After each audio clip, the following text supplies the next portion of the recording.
The fluorescent lights of St. Mary's Children's Hospital hummed their familiar tune as Emma Richardson adjusted her scrubs for the third time that morning.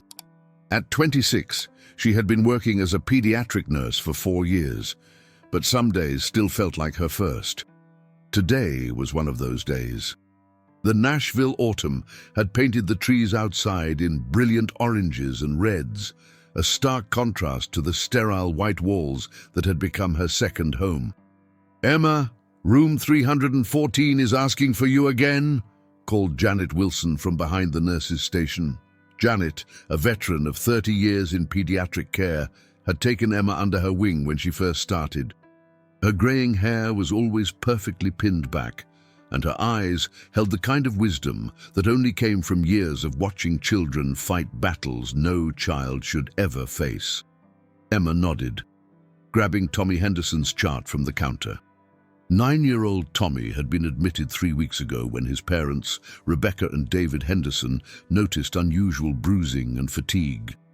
The diagnosis of acute lymphoblastic leukemia hit the family like a freight train, but Tommy's spirit remained unbroken in ways that amazed everyone who met him. The Hendersons were a working-class family from the outskirts of Nashville. David worked construction, his weathered hands telling the story of countless hours under the Tennessee sun, while Rebecca cleaned offices downtown during the night shift. They scraped together every penny to make ends meet, and Tommy's medical bills were already stretching them beyond their limits. As Emma walked down the hallway, she could hear the faint sound of someone humming.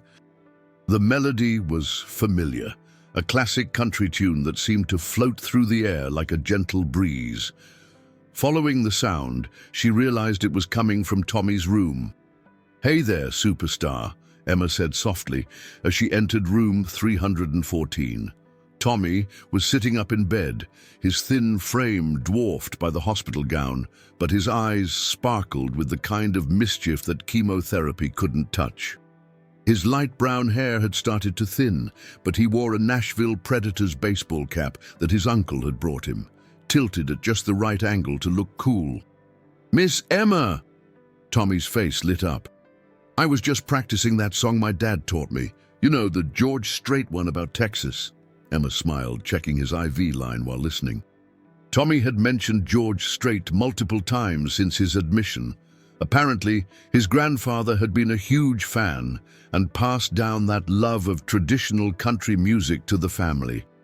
Tommy dreamed of learning to play guitar someday, though the family's financial situation made that dream seem impossibly distant. "Your humming sounds beautiful, Tommy. How are you feeling today?" "Pretty good, I guess. The medicine makes me feel kind of funny sometimes, but Dad says that means it's working." Tommy's maturity in discussing his treatment never failed to impress Emma. Children had a way of accepting difficult situations with a grace that adults often struggled to find. Rebecca Henderson appeared in the doorway, carrying 2 cups of coffee from the hospital cafeteria. At 34, she looked older than her years, the stress of her son's illness etched in the lines around her eyes. But when she looked at Tommy, her face transformed with unconditional love. "Good morning, Emma," Rebecca said warmly. "I hope he wasn't bothering you with his singing again." "Never a bother, Mrs. Henderson. Music is actually therapeutic for many of our patients. It helps with anxiety and pain management." Tommy perked up. "See, Mum, Miss Emma says music helps people feel better. Maybe if I had a guitar, I could help other kids too." Rebecca's smile faltered slightly. Emma recognized that look, the expression of a parent who wanted to give their child the world, but felt trapped by circumstances beyond their control. "We'll see, sweetheart. Let's focus on getting better first," Rebecca said, though her voice carried the weight of knowing that a guitar wasn't in their budget, especially with mounting medical expenses. Emma finished checking Tommy's vitals and made notes in his chart. His white blood cell counts were responding well to treatment, which was encouraging. Dr. Michael Carter had been cautiously optimistic during their last consultation, though he'd warned that the road ahead would still be challenging. "I'll be back to check on you later, Tommy." Keep practicing that humming. You're getting really good at it." As Emma left the room, she nearly collided with Dr. Carter himself. At 45, Michael Carter had dedicated his entire career to pediatric oncology. His salt and pepper hair and wire-rimmed glasses gave him a distinguished appearance, but it was his gentle way with children and families that made him exceptional at what he did. "Emma, do you have a moment?" Dr. Carter asked, his tone serious but not alarming. They walked toward his office, passing other rooms where children in various stages of treatment were starting their days. Some were playing quietly with parents, others were receiving treatment while watching cartoons on small tablets. The pediatric ward had a different energy than other parts of the hospital. There was sadness, yes, but also an incredible resilience that seemed to emanate from the young patients themselves.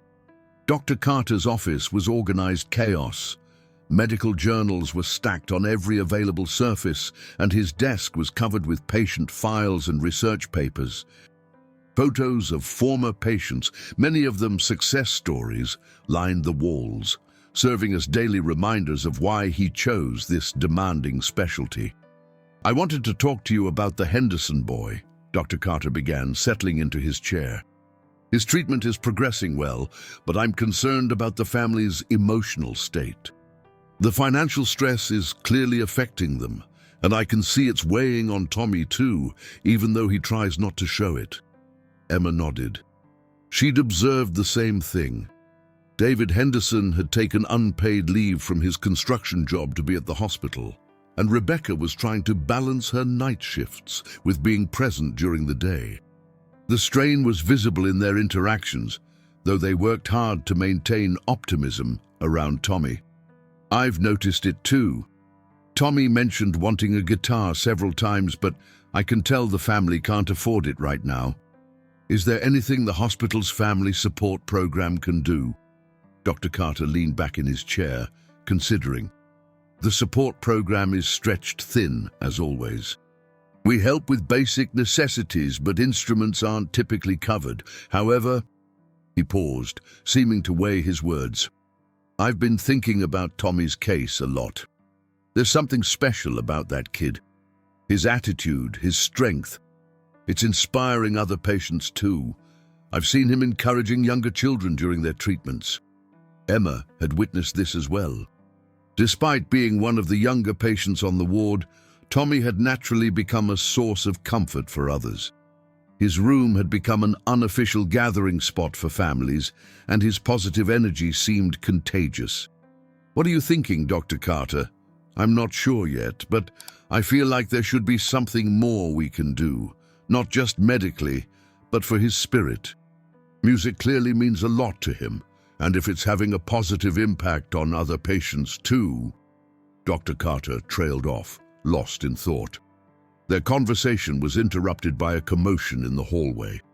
Through the office window, they could see Tommy's parents in heated discussion with someone from the hospital's billing department. The conversation appeared tense, and both Rebecca and David looked upset.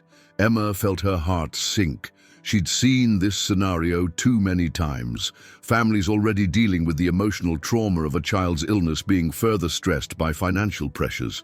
It was one of the hardest aspects of working in pediatric care, watching good people struggle with impossible choices. "I should get back to my rounds," Emma said, though she continued to watch the Henderson family through the window. "Emma," Dr. Carter called as she reached the door. "If you think of anything at all that might help brighten Tommy's spirits, let me know. Sometimes the smallest gestures can make the biggest difference." As Emma returned to the pediatric ward, she couldn't shake the image of Tommy's hopeful face when he talked about music, contrasted with his parents' obvious stress about money. Somewhere in the back of her mind, an idea began to form, though she wasn't sure yet what shape it would take. The rest of her shift passed in the usual rhythm of pediatric nursing, administering medications, updating charts, comforting frightened children, and supporting worried parents.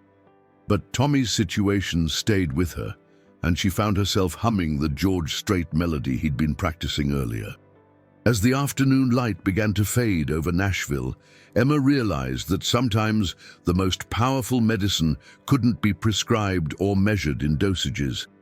Sometimes healing required something more: hope, connection, and the belief that someone, somewhere, cared enough to listen. 2 days later, Emma found herself staying late after her shift again. It had become a habit over the past month, partly because she enjoyed the quieter evening atmosphere on the pediatric ward, but mostly because going home to her empty apartment reminded her of everything she'd lost. Her father, Robert Richardson, had passed away from a heart attack 6 months earlier. He'd been her rock, especially after her mother died in a car accident when Emma was 16. Robert had worked 2 jobs to put Emma through nursing school, always believing that his daughter was destined to help people heal. Now, with student loan payments, rent, and the remaining medical bills from her father's brief hospitalization, Emma was struggling to keep her own head above water financially. The irony wasn't lost on her that she spent her days caring for families facing medical expenses while dealing with her own financial stress at home. But something about being around the children reminded her why she'd chosen nursing in the first place. There was purpose in the difficulty, meaning in the struggle. As she finished updating patient charts, Emma could hear Tommy's voice drifting from his room. He was humming again, that same George Strait song, but tonight there seemed to be more sadness in the melody. Curious, she walked quietly toward room 314. Tommy was alone, staring out the window at the Nashville skyline. The city lights twinkled below, and in the distance she could see the outline of the Country Music Hall of Fame. Tommy's parents had gone home to shower and get some rest, a routine they'd established to ensure someone was always fresh enough to stay positive around their son. "Can't sleep?" Emma asked softly, knocking gently on the doorframe. Tommy turned and she could see he'd been crying. At 9 years old, he was still young enough that hiding emotions was nearly impossible, but old enough to understand that his illness was serious. "Miss Emma, can I ask you something?" Tommy's voice was smaller than usual. "Of course, sweetheart. What's on your mind?" Tommy was quiet for a moment, seeming to gather courage. "Do you think famous people ever know about kids like me?" "I mean kids who are sick and stuck in hospitals." The question caught Emma off guard. "What makes you ask that?" "I was just thinking about George Strait. My grandpa always said he was a good man, someone who cared about regular folks. I was wondering, do you think he knows that kids like me listen to his songs when we're scared?" Emma felt her throat tighten. The innocence and hope in Tommy's question was both beautiful and heartbreaking. "I think good people, famous or not, care about others, even if they don't know them personally." "Why do you ask?" Tommy looked back out the window. "I had this crazy idea. What if I wrote him a letter, not asking for anything, just telling him thank you for making music that makes me feel less scared?" The simplicity and purity of the idea struck Emma immediately. Here was a child facing leukemia, whose family was struggling financially, whose future was uncertain, and his impulse was gratitude, not complaint. "I think that's a beautiful idea, Tommy. Would you like me to help you write it?" Tommy's face brightened considerably. "You would do that?" Emma looked around the room and spotted a small notebook on the bedside table, something Rebecca had brought for Tommy to draw in during long treatment sessions. "How about we write a draft tonight, and you can think about it? Then if you want to send it, we can work on a final version tomorrow." For the next hour, Emma sat beside Tommy's bed as he dictated his thoughts. His words were simple but profound, filled with the kind of honesty that only children possess. He talked about how music helped him feel brave during chemotherapy, how singing quietly helped other kids feel better too, and how his grandfather had taught him that good country music came from the heart. "Dear Mr. Strait," Tommy began, "my name is Tommy Henderson and I'm 9 years old. I'm in the hospital right now because I have leukemia, but I don't want you to feel sad about that. I wanted to write to tell you thank you for your music. My grandpa loved your songs, and he taught them to me before he went to heaven last year.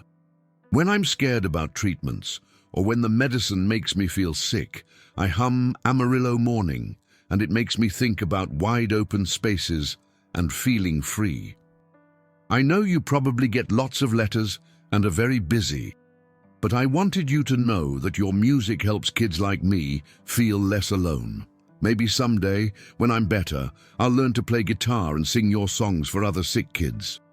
Thank you for making music that feels like a warm hug when you're far from home. Your friend, Tommy Henderson. As Tommy spoke, Emma found herself writing through tears. The letter was pure and honest in a way that professional correspondence never could be. When they finished, Tommy was exhausted but smiling. "Do you think he'll read it?" Tommy asked as Emma tucked the notebook back onto his bedside table. "I think any person who reads this letter would be touched by it, Tommy. Whether we send it or not, writing it was important. It helped you express your feelings." After Tommy fell asleep, Emma found herself thinking about the letter during her entire drive home. By the time she reached her small apartment in East Nashville, an impulsive idea had taken hold. Emma had never been one for celebrity culture or fan mail, but something about Tommy's letter felt different. It wasn't asking for anything. It was purely an expression of gratitude from a child who had every reason to complain, but chose thankfulness instead. At home, Emma found herself researching George Strait's management company online. She discovered that fan mail was typically directed to his record label, but she also found references to his foundation work and charitable activities. George Strait had always been known as one of the more private and grounded figures in country music, someone who'd maintained strong family values despite massive success. Before she could second-guess herself, Emma typed a brief cover letter explaining the situation. She mentioned Tommy's illness, his love of music, and the therapeutic value it provided during treatment. She emphasized that the letter wasn't a request for anything, just a pure expression of gratitude from a brave young fan. The next evening, when Tommy's parents were present, Emma mentioned the letter-writing session. "He told us about it," Rebecca said, smiling. "David and I were touched that he wanted to write to someone just to say thank you. It shows the kind of heart he has." David Henderson nodded. His grandpa would be proud. Music was always important in our family, even if we couldn't afford instruments or lessons. Tommy's got that same love of music that his grandpa had. "Would it be okay if we actually sent the letter?" Emma asked. "I looked up the mailing address for George Strait's management. I know it's a long shot that he'd ever see it, but..." Rebecca and David exchanged glances. "If Tommy wants to send it, that's fine with us," Rebecca said. "It might be good for him to feel like he's reaching out to someone who's brought him comfort." That night, Emma carefully transcribed Tommy's letter onto hospital stationery, preserving every word exactly as he'd dictated it.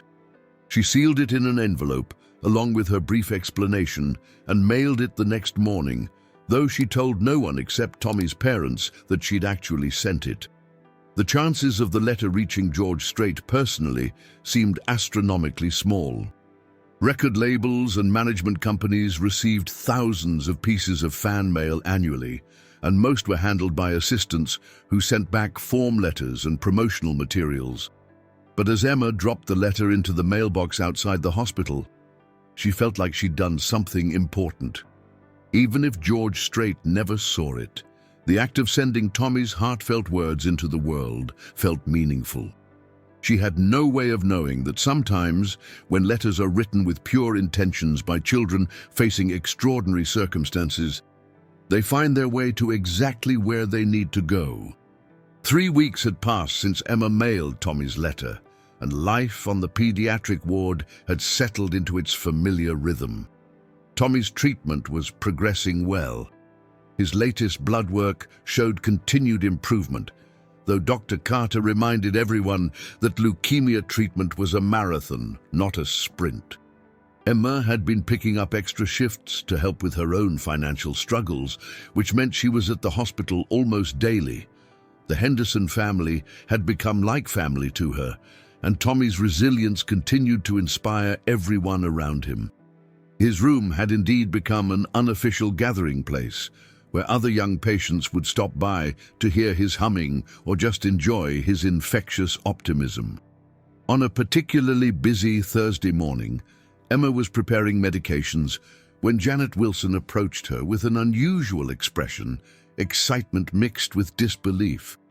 "Emma, there's someone here to see you." "At the main desk," Janet said, her voice carrying an odd tone. "To see me? Did they say what about?" Janet shook her head. "Just said it was important and had to do with one of your patients. Security cleared them, so they're legitimate, but—" Janet paused, seeming to search for words. "Well, you'll see." Confused, Emma made her way to the main reception desk. Standing near the information counter was a man in his early 50s, wearing jeans, a simple button-down shirt, and a baseball cap. He looked like any other visitor, except for something familiar about his posture and the way he carried himself. "Are you Emma Richardson?" the man asked as she approached. "Yes, I am. How can I help you?" The man extended his hand. "My name is George Strait." Emma felt the world tilt slightly. She blinked, certain she'd misheard, or that this was someone playing a joke. But as she looked more closely at his face, recognition dawned. It was actually him, George Strait, standing in the lobby of St. Mary's Children's Hospital. I'm sorry, what?" Emma stammered. George smiled, the same genuine smile she'd seen in countless interviews and photos. "I got a letter a few weeks ago from a young man named Tommy Henderson. The letter came with a note from you explaining his situation." Emma's mind raced. Of all the possible outcomes she'd imagined when sending that letter, George Strait actually showing up at the hospital had never been one of them. "I don't understand. You actually read it?" "I read every piece of mail that comes through my management company," George said. "Most of it gets filtered by assistants first, but something about the envelope caught their attention. When they read Tommy's letter and your note, they brought it straight to me." George reached into his jacket pocket and pulled out a folded piece of paper. Tommy's original letter, now slightly worn from being read multiple times. "This letter," George's voice grew softer. "This letter reminded me why I started making music in the first place. When a 9-year-old boy with leukemia takes the time to write and say thank you, not asking for anything, just expressing gratitude, well, that changes your perspective." Emma was still processing the surreal nature of the conversation. "You came here because of Tommy's letter?" "I came here because that little boy reminded me that music has a purpose beyond entertainment. If my songs are helping him get through treatments, helping him feel less scared, then that means more to me than any award or chart position ever could." George looked around the hospital lobby, taking in the environment. "I was hoping I could meet Tommy, if that would be appropriate. I don't want to cause a disruption or make him uncomfortable. I felt like I needed to respond to his letter in person." Emma felt tears welling up. The thoughtfulness and sincerity in George's voice was evident. This wasn't a publicity stunt or an obligatory celebrity appearance. This was a genuine human response to a child's heartfelt letter. "I think Tommy would be amazed to meet you," Emma said. "But can I ask, how do you want to handle this? I mean, if word gets out that you're here—" George nodded, understanding her concern. "I'd prefer to keep this quiet, if possible. This isn't about publicity. It's about connecting with a young fan who reminded me of something important." Emma led George through the hospital corridors toward the pediatric ward, her mind racing with how to handle the situation. As they walked, George asked questions about Tommy's treatment, about the hospital, about how music therapy was used with pediatric patients. "Music has always been healing for me," George said as they approached the elevator. When I was Tommy's age, I went through a difficult time after my parents divorced. My grandfather taught me guitar, and playing music became my way of working through emotions I couldn't express otherwise. When they reached the pediatric ward, Emma asked George to wait in the family conference room while she spoke with Tommy and his parents. Rebecca and David were both present, having driven in early that morning for Tommy's treatment session. "Tommy, your parents," Emma said, trying to keep her voice calm. "I have something incredible to tell you, but I need you to stay calm because we're in a hospital." Tommy looked up from the coloring book he'd been working on. "What is it, Miss Emma? You look funny." Emma took a breath. "Remember that letter you wrote to George Strait, the one I helped you mail?" "Yeah, but you said he probably wouldn't see it because famous people get lots of letters." "Well, sometimes amazing things happen. Tommy, George Strait is here, in the hospital. He came because he read your letter." The coloring book fell from Tommy's hands. Rebecca gasped and David looked confused. "Here, like here." Tommy's voice was barely a whisper. "He's in the conference room down the hall. He asked if he could meet you. He said your letter was one of the most meaningful things he'd ever received." Tommy looked at his parents, his eyes wide with disbelief and excitement. "Can I meet him? Is this real?" Rebecca and David were still processing the information. "George Strait is actually here?" Rebecca asked. "In our hospital?" "He drove down from Texas specifically to meet Tommy," Emma explained. "He said Tommy's letter reminded him why he makes music." 5 minutes later, Emma led the Henderson family to the conference room. George stood as they entered, his demeanor gentle and warm. "You must be Tommy," George said, kneeling down to Tommy's eye level. "I'm George. I got your letter." Tommy stood frozen for a moment, then burst into tears. Not sad tears, but overwhelmed, happy tears.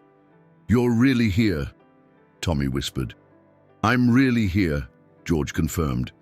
"Your letter meant more to me than you could possibly know. I had to come tell you that in person." What happened next would be talked about in the hospital for years to come. George spent the next 2 hours with Tommy and his family, and what unfolded was far more meaningful than anyone could have anticipated. What started as a brief meeting between a country music superstar and a young fan evolved into something that would touch the entire pediatric ward. Initially, Tommy was shy despite his excitement. Meeting his hero was overwhelming, and the clinical setting of the hospital conference room felt formal and strange. George seemed to sense this immediately. "Tommy, would you mind showing me around? I've never been in a children's hospital before, and I'd love to see where you've been staying." As they walked toward Tommy's room, something magical began to happen. Tommy's natural personality emerged, and he started chattering about life in the hospital, his treatments, and how he'd been helping other kids feel less scared. "This is Mrs. Peterson," Tommy said, stopping outside room 310. "She has a little girl named Lucy, who's only 6, and Lucy gets really scared during her treatments. I usually sing to her through the wall because it helps her feel better." George looked through the doorway and saw a small girl with a bald head connected to an IV, watching cartoons with her mother. "Would it be okay if we said hello?"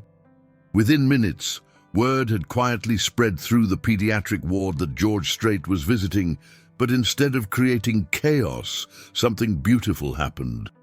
George moved from room to room, spending genuine time with each child and family, asking about their stories, their interests, their fears, and their hopes. In room 312, he met 8-year-old Marcus Williams, who was recovering from surgery to remove a brain tumor. Marcus was a huge baseball fan, and George spent 20 minutes talking about the Texas Rangers and learning about Marcus's own Little League dreams. In room 315, he met 12-year-old Ashley Carter, who was dealing with cystic fibrosis and had been in the hospital for 3 weeks. Ashley played piano, and she and George discovered a shared love of classic country melodies. But it was when they returned to Tommy's room that the most extraordinary moment occurred. "Mr. George," Tommy said, "I have something I want to show you, but I'm embarrassed because it's not very good." Tommy reached under his bed and pulled out a makeshift guitar he'd constructed from a tissue box, rubber bands, and a cardboard tube from a paper towel roll. It was crude, but clearly made with care and imagination. "I've been practicing on this," Tommy said, his cheeks reddening. "I know it's not a real guitar, but I pretend it is. Miss Emma said music helps people feel better, so I've been trying to learn." George took the makeshift instrument, examining it with the same seriousness he'd give a vintage Martin guitar. "Tommy, this is incredible. You made this yourself?" "Dad helped a little with the rubber bands, but yeah, I watch YouTube videos on the computer in the family room and try to copy the finger positions." George was quiet for a long moment, turning the cardboard guitar over in his hands. When he looked up, there were tears in his eyes. "Tommy, would you play something for me?" Tommy hesitated. "It doesn't really make music. I just pretend. Sometimes pretending is the most important part. Show me what you've been learning." Tommy took the makeshift guitar and began moving his fingers along the cardboard neck while humming Amarillo Morning. His finger positions were surprisingly accurate for someone who'd never held a real guitar, and his timing was natural. As he played and hummed, his hospital room transformed. The clinical atmosphere disappeared, replaced by something purely musical and joyful. Other families had gathered quietly in the hallway, drawn by the sound of Tommy's voice and the extraordinary nature of what was happening. Children in wheelchairs, parents holding babies, nurses and doctors, all watching this 9-year-old boy share his love of music with his hero. When Tommy finished, the hallway was silent, except for the sound of muffled crying. George wiped his eyes and looked at Rebecca and David. "Mr. and Mrs. Henderson, would it be all right if I stepped out for a few minutes? I need to make a phone call." George walked to the family conference room and spent 10 minutes on his phone, speaking in hushed, urgent tones. When he returned, he was carrying something, a guitar case. "Tommy, I want you to have this," George said, opening the case to reveal a beautiful acoustic guitar. Tommy's mouth fell open. I can't. That's too much." "This guitar has been sitting in my tour bus for 2 years, George said. "It's been waiting for someone who would truly appreciate it, someone who understands that music isn't about having the fanciest instrument, it's about having heart." George lifted the guitar from its case and handed it to Tommy. It was a mid-range acoustic, perfect for a beginning player, but professional quality. "But there's one condition," George continued. "You have to promise me you'll use this guitar to keep helping other kids feel better. Deal?" Tommy nodded, unable to speak, cradling the guitar like it was made of precious metal. What happened next brought everyone in the hallway to tears. George sat beside Tommy on the hospital bed and said, "How about we play that song together? For real this time." George began playing the opening chords to Amarillo Morning on Tommy's new guitar, and Tommy began to sing. His voice was small and thin from his treatments, but it was pure and filled with joy. As he sang about morning light and wide-open spaces, something extraordinary happened in that pediatric ward. Other children began emerging from their rooms. Those who could walk came closer. Those in wheelchairs were pushed by their parents. Ashley, the girl with cystic fibrosis, began harmonizing from her doorway. Marcus, despite his recent brain surgery, started clapping along. Dr. Carter appeared at the end of the hallway, having heard about the unusual visitor. As he watched George Strait and Tommy Henderson perform an impromptu concert in room 314, surrounded by sick children and their families, he felt something he rarely experienced in his profession: pure, uncomplicated joy. The song ended, and the hallway erupted in applause, but George wasn't finished. "I have one more surprise," he announced. He opened his phone and showed Tommy a contact entry, George Strait. "That's my personal number," George said. "I want you to call me and let me know how you're doing. And when you get out of this hospital, Not if, when. I want you to come to one of my concerts as my guest. Emma, who had been watching from the nurse's station, approached Dr. Carter. Both were crying openly. I've been a pediatric oncologist for 20 years, Dr. Carter whispered. I've never seen anything like this. The impact of George's visit extended far beyond Tommy. The mood of the entire pediatric ward had shifted. Children who had been withdrawn were suddenly animated. Families who had been consumed by worry were smiling. The nursing staff was energized in a way that couldn't be manufactured or mandated, but the most profound change was in Tommy himself. Holding that guitar, having been recognized and valued by his hero, he seemed to grow before everyone's eyes. The scared little boy who hummed quietly to manage his fear had been transformed into a confident young musician with a purpose. As George prepared to leave, he pulled Emma aside. That letter changed my life, he said simply. Tommy reminded me that music is about connection, about healing, about giving hope. I can't thank you enough for making sure it reached me. I never imagined anything like this would happen, Emma replied. The best things in life usually happen when we're not expecting them, George said. Take care of that boy. He's got something special. As George Strait walked out of St. Mary's Children's Hospital that evening, he left behind more than a guitar and memories. He left behind hope, inspiration, and proof that sometimes, when we reach out to others with genuine hearts, magic happens. The story of his secret visit would indeed bring even the doctors to tears, but not just because of the surprise or the celebrity encounter. It brought them to tears because it reminded everyone present that healing involves more than medicine, hope is more powerful than fear, and sometimes the most profound gifts come in the simplest packages: a child's letter, a musician's time, and the shared language of music that speaks directly to the heart.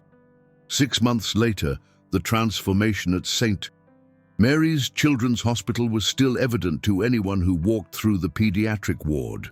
What had started as one extraordinary afternoon had created ripples that continued to spread, touching lives in ways no one could have predicted.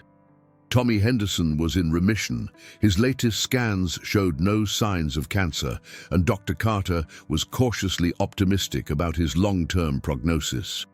The boy who had been admitted with acute lymphoblastic leukemia was now a vibrant 10-year-old whose guitar skills had improved dramatically. But more importantly, his role as an unofficial music therapist for other patients had become legendary throughout the hospital. Emma Richardson had been promoted to charge nurse of the pediatric ward, a recognition of not just her clinical skills, but her ability to see beyond medical protocols to the human heart of patient care. The raise had helped stabilize her financial situation, and she'd been able to pay off her father's remaining medical bills, a weight she'd carried since his death. But the changes went much deeper than individual success stories. "Tommy, are you ready for your visitors?" Emma asked as she entered what had become known throughout the hospital as the music room. Room 314 had been permanently designated as a space where children could gather for music therapy sessions, and Tommy had become the hospital's youngest volunteer coordinator. Tommy looked up from tuning his guitar, the same one George Strait had given him, now showing the gentle wear of daily use. At 10 years old, he carried himself with a confidence that amazed everyone who remembered the frightened boy from months earlier. "Miss Emma, do you think Mr. George will really come to the concert tonight?" Tonight was special. The hospital was hosting its first annual Music Heals benefit concert, an event that had grown out of the magic that began with George's visit. Local musicians, hospital staff, and even some patients were scheduled to perform in the hospital's main auditorium, with proceeds going toward a new music therapy program. "He promised he'd be here, didn't he?" Emma replied, though she kept her own excitement in check. George had stayed in touch with Tommy regularly over the past 6 months, true to his word. Their phone conversations had become a highlight of Tommy's recovery, and George had even sent recordings of himself playing guitar so Tommy could learn new songs. The music room was bustling with activity. Ashley Carter, now 14 and managing her cystic fibrosis with improved treatments, was teaching piano to 6-year-old Miguel Santos, who was recovering from surgery to repair a congenital heart defect. Marcus Williams, whose brain tumor had been successfully removed, was working with Tommy on a guitar duet they'd planned for tonight's concert. Doctor Carter appeared in the doorway, his usual serious expression softened by a smile that had become more frequent since George's visit. "Tommy, I have some people here who want to meet you." Behind Dr. Carter stood a couple Emma didn't recognize. An elegant woman in her 50s and a distinguished man with graying hair. They were holding hands and looking around the room with expressions of wonder. "Tommy," Dr. Carter said, "I'd like you to meet James and Patricia Morrison. They heard about what you're doing here and they wanted to learn more about the music program." Tommy stood and extended his hand with the polite confidence that had become his trademark. "Nice to meet you, Mr. and Mrs. Morrison. Would you like to hear some of the music we've been working on?" What Tommy didn't know was that James Morrison was the CEO of Morrison Healthcare Foundation, one of the largest medical charity organizations in Tennessee. He and his wife had been following the story of St. Mary's music program through various channels, and they'd come to see if the foundation might support expanding the program to other hospitals. As Tommy and the other children performed an impromptu mini-concert, Patricia Morrison found herself crying. "James," she whispered to her husband, "this is exactly what we've been looking for. This is real healing happening right here." The afternoon passed quickly as more visitors arrived. Local news crews had gotten wind of the benefit concert, though the hospital had been careful to protect patient privacy. The focus was on the program itself, not on exploiting the children's medical situations.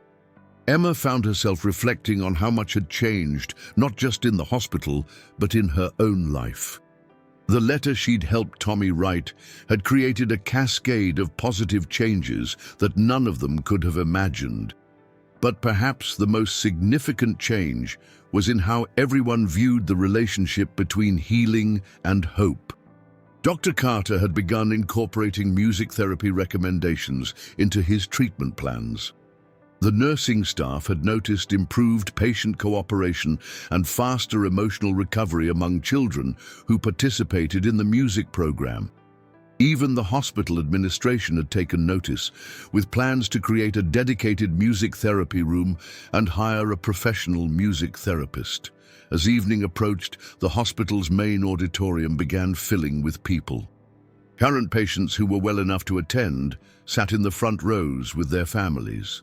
Hospital staff, local community members, and supporters of the music program filled the remaining seats. Emma was backstage, helping Tommy prepare for his performance, when Janet Wilson appeared with an excited expression. "Emma, you need to see this," Janet said, leading her to a window that overlooked the hospital's main entrance. Outside, a small crowd had gathered around a tour bus that was parked in the circular drive. Emma's heart skipped as she recognized the figure stepping out of the bus, George Strait, accompanied by his band members, carrying guitar cases and equipment. "He brought his whole band?" Emma whispered in amazement. 20 minutes later, the auditorium was electric with anticipation as Dr. Carter took the stage to welcome everyone to the first annual Music Heals benefit concert. 6 months ago, Dr. Carter began. A young patient named Tommy Henderson wrote a letter to one of his musical heroes. That simple act of gratitude set in motion a series of events that has transformed not just our hospital, but our understanding of what healing really means. Dr. Carter gestured toward the side of the stage. Tonight, we're honored to have special guests who remind us that music is indeed one of the most powerful medicines we have. Tommy walked onto the stage carrying his guitar, followed by George Strait and his band members. The audience erupted in applause, but it was the expression on Tommy's face that brought many people to tears, pure joy mixed with confidence. A child who had found his voice through music and was ready to share it with the world. "Before we start tonight's concert," George said into the microphone, "I want to tell you about a letter I received. It was from a 9-year-old boy who was facing one of the biggest challenges anyone can face. But instead of asking for help, he wrote to say, 'Thank you.' That letter reminded me that music isn't just entertainment, it's connection, it's healing, it's hope." George looked at Tommy, who was standing beside him with his guitar ready. "Tommy, would you like to tell everyone about the music program here?" Tommy stepped up to the microphone, and his voice, stronger now than it had been months earlier, filled the auditorium. "When I first got sick, I was really scared, but Miss Emma and Dr. Nakata and all the nurses helped me realize that being brave doesn't mean you're not scared. It means you keep going even when you are scared. Music helped me keep going. And now we use music to help other kids keep going too." Tommy began playing the opening chords to Amarillo Morning, the same song he'd hummed in his hospital bed months earlier. But this time, his playing was confident and clear, and when he began to sing, his voice carried throughout the auditorium with remarkable strength. George joined in on harmony, and gradually, other children from the hospital came onto the stage. Ashley with her portable oxygen tank, Marcus with a baseball cap covering his surgery scar, little Lucy Peterson, who had been so frightened during treatments. All of them singing together about morning light and wide-open spaces. The audience was on their feet, many crying openly. Emma looked around the auditorium and saw faces reflecting every emotion: joy, hope, amazement, and profound gratitude. She spotted the Morrisons in the audience, Patricia dabbing at her eyes while James was already on his phone, likely discussing foundation support for the program. But it was the final song of the evening that created the moment everyone would remember forever. George stepped forward with his guitar and said, "I want to close tonight with a song I wrote after meeting Tommy and all the incredible children here at St. Mary's. It's called Letters to Heaven, and it's about how sometimes the most important messages we send are the ones that come straight from the heart." As George began playing, a hush fell over the auditorium. The melody was gentle but powerful, and when he began singing, his voice carried all the emotion of the past 6 months. "There's a little boy in Tennessee who taught me how to see, that courage comes in packages smaller than you'd think. He wrote a letter with his heart, didn't know it was the start of showing us that hope and healing are closer than we think." The chorus was simple but profound. Some letters never make it, some get lost along the way, but the ones that matter most somehow find their way to stay. In the hearts of those who need them, in the hands of those who care, sometimes letters to our heroes become answered prayers. As George sang, Tommy began playing along on his guitar, their music blending perfectly. Other children on stage hummed harmonies, and gradually the entire audience began singing along to the chorus, even though they'd never heard the song before. The song ended with George and Tommy playing together, their guitars creating a sound that was both professional and deeply personal. As the final notes faded, the standing ovation lasted for nearly 5 minutes. But the true measure of the evening's success came in the weeks that followed. The Morrison Healthcare Foundation pledged $5 million to expand the music therapy program to 15 hospitals across Tennessee. 3 professional music therapists were hired at St. Mary's. The Letters to Heaven program was established, encouraging children in hospitals to write letters to their heroes, with a team of volunteers working to ensure the letters reached their intended recipients. Most importantly, Tommy Henderson had become living proof that healing involves the whole person, body, mind, and spirit. His cancer remained in remission, his musical skills continued to develop, and his role as a source of hope for other children had become a permanent part of who he was. Emma often thought about that night 6 months earlier when she'd impulsively decided to mail Tommy's letter. She'd had no way of knowing that one small act would create such profound changes. But perhaps that was the point. The most meaningful actions are often the ones we take without knowing their ultimate impact. Dr. Carter had learned that medical treatment was most effective when combined with hope, joy, and human connection. The nursing staff had discovered that healing environments could be transformed by something as simple as music floating through the hallways.